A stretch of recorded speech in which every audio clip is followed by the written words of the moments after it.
تو Pakistan as a British minister UK minister with جو پاکستانی نجات ہیں, پاکستان جب بھی میں جاتا ہوں مجھے پاکستانی لوگ بہت اچھے لگتے ہیں.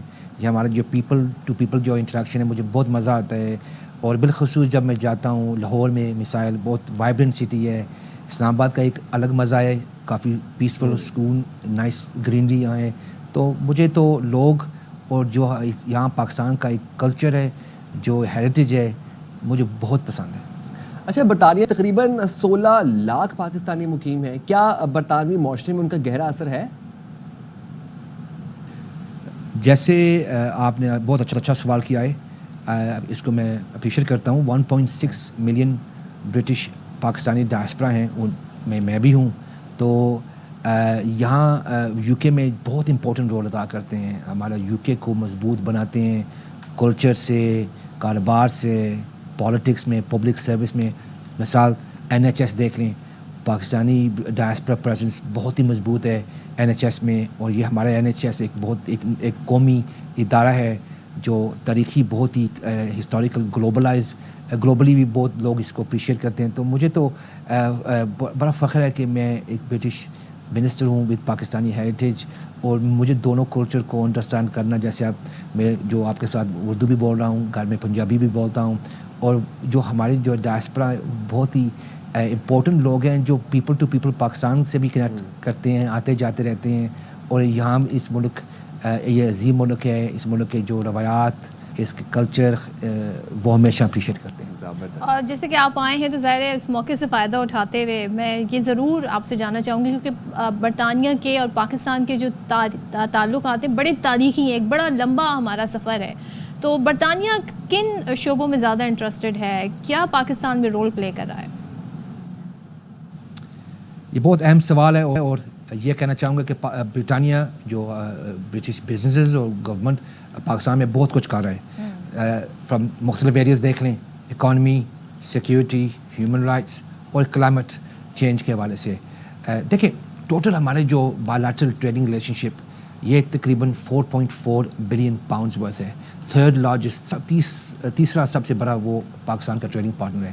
اور بالخصوص اب اگر آپ دیکھیں فارن ڈائریکٹ انویسٹمنٹ تقریباً 2.5 billion pound invest British business نے کیا ہے اس ایریا میں. آپ KP کے پنجاب جو لوکل جو وہ پروونشل گورنمنٹس کے حوالے سے ہم نے ٹیکس ریفارمز کی سپورٹ جو کیا ہے, جو 1.5 بلین پاؤنڈ سیو کیا ہے, اور جو ابھی ہمارا کام جو جاری ہے, اور will continue to support the Punjab and KP کے governments to make more cost saving efficiencies, کہ بچت زیادہ حاصل کرنے کے لیے ہم یہ گورنمنٹس کے ساتھ ہیں. اگر ہم واپس آئیں ان ٹرمز آف وہ کلائمیٹ چینج, ابھی ہم نے وہ 1.5 ملین لوگوں کے ہم نے ہیلپ کیا ہے, ان پرٹیکولر فارمنگ سیکٹر میں دیکھ لیں, اور جو پانی کا صحیح استعمال کرنا, وہ ایفیشنسی, اس کے حوالے سے ہم نے لوگوں کو سپورٹ کیا ہے. ان ٹرمز آف جو اماؤنٹس آپ دیکھیں, ہم نے 108 ملین پاؤنڈ گورنمنٹ نے انویسٹ کیا ہے.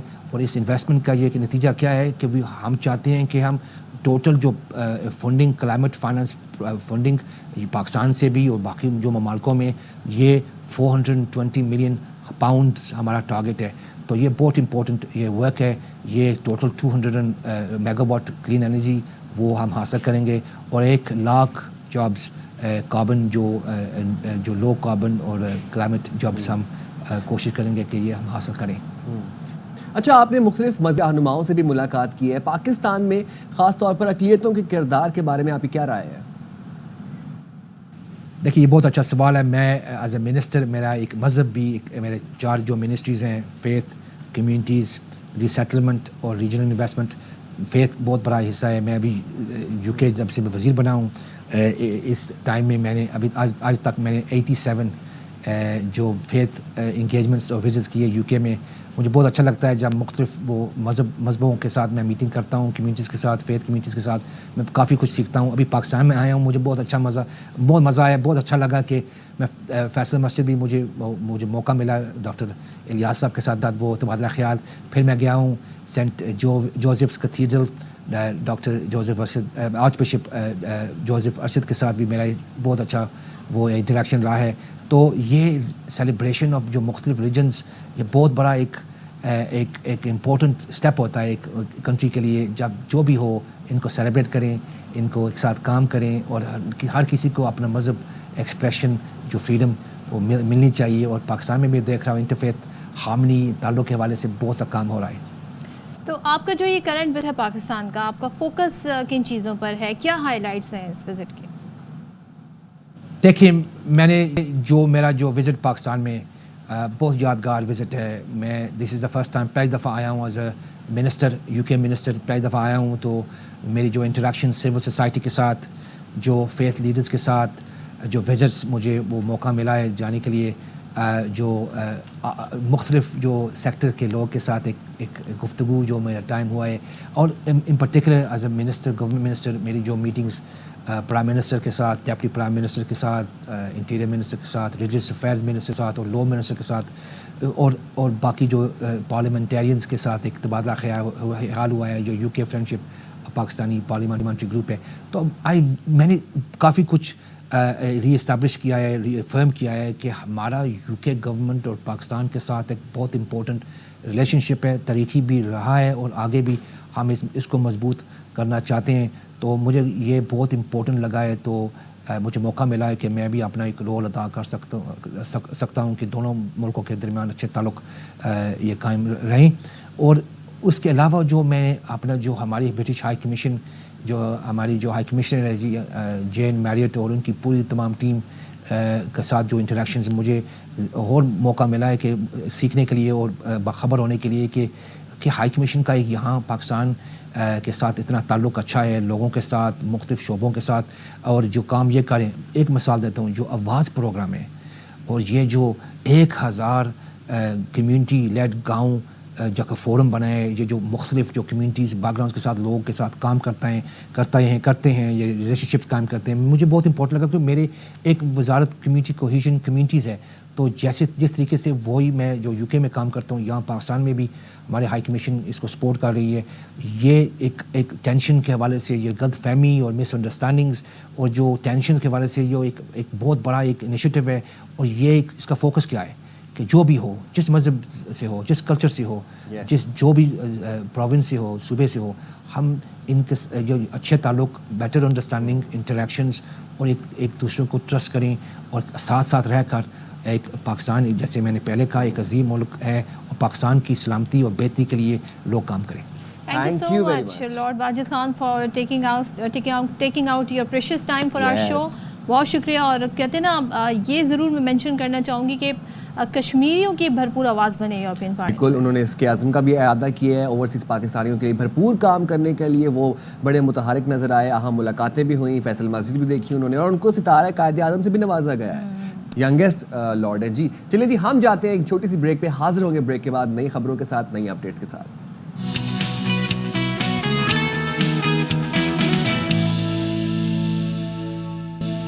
Welcome back. اور کراچی کی ٹرانسپورٹ کی اگر ہم بات کریں تو بسیں ایسی تو ہیں نہیں کہ ہم یہ کہیں کہ کسی کی نظر لگ گئی, لیکن حالات کچھ ایسے بن رہے ہیں, روزانہ ہم آپ کو کوئی نہ کوئی حادثہ رپورٹ کر رہے ہوتے ہیں. تو ابھی اللہ تعالیٰ رحم کرے اس شہر کے اوپر, اور یہاں پہ جو بڑھتے ٹریفک حادثات ہیں ان کو بس یہ کم ہو جائے کسی طریقے سے. چلیں جی, بات کرتے ہیں فٹنس کی. اور فٹنس کے لیے بہت ساری ایسی ایکسرسائزز ہیں جو آپ کر سکتے ہیں, آرام سے کر سکتے ہیں. ضروری نہیں کہ آپ جم جائیں, گھر میں بھی کر سکتے ہیں. خاص طور پہ آج ہمارا فوکس ہے آفس گوئنگ جو لوگ ہیں ان کے لیے, کیونکہ زیادہ تر انہیں آفس میں 9 to 5 جاب میں بیٹھنا ہوتا ہے. تو وہ ایسی کیا ایکسرسائز کر سکتے ہیں جس سے ان کی فٹنس برقرار رہے.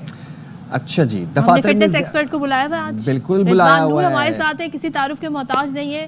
رضوان, ویلکم بیک ونس اگین. کیسے ہیں آپ لوگ؟ ہم ٹھیک ہیں الحمدللہ. رمضان ختم ہو چکے ہیں, اب جو ہے نا بڑے مسائل ہو رہے ہیں. رمضان میں تو کہتے ہیں پتہ نہیں چلتا تھا, روٹین ڈفرینٹ ہو گئی تھی, مگر اب آپ بیک ٹو روٹین آنے میں بہت مسئلہ ہو رہا ہے. بالکل ہے, اور ابھی تک لوگ اسی موڈز میں ہیں, ابھی تک ویسے ہی کام کر رہے ہیں. اور کافی لوگ جو ہے بول رہے ہیں کہ ہم بیک ٹو روٹین ہو گئے, بٹ بیک ٹو روٹین آپ اس طرح نہیں ہوئے. آپ کام سب کر رہے ہیں, but exercise is also a part of your life, اور اس کو آپ نے چھوڑ دیا ہے تو آپ اپنی بیک روٹین پہ نہیں آئے. رضوان, سب سے پہلے ہم بات کریں گے پلانکس کی. پلانکس کتنی مؤثر ہیں, ان کی کس کے کتنا فوائد ہیں, ذرا یہ بتائیے گا. پلانک ایکسرسائز سب سے زیادہ اچھی ایکسرسائز ہے, خاص طور پہ کور کے لیے, کیونکہ کور ہم جب کہتے ہیں تو کور آپ کا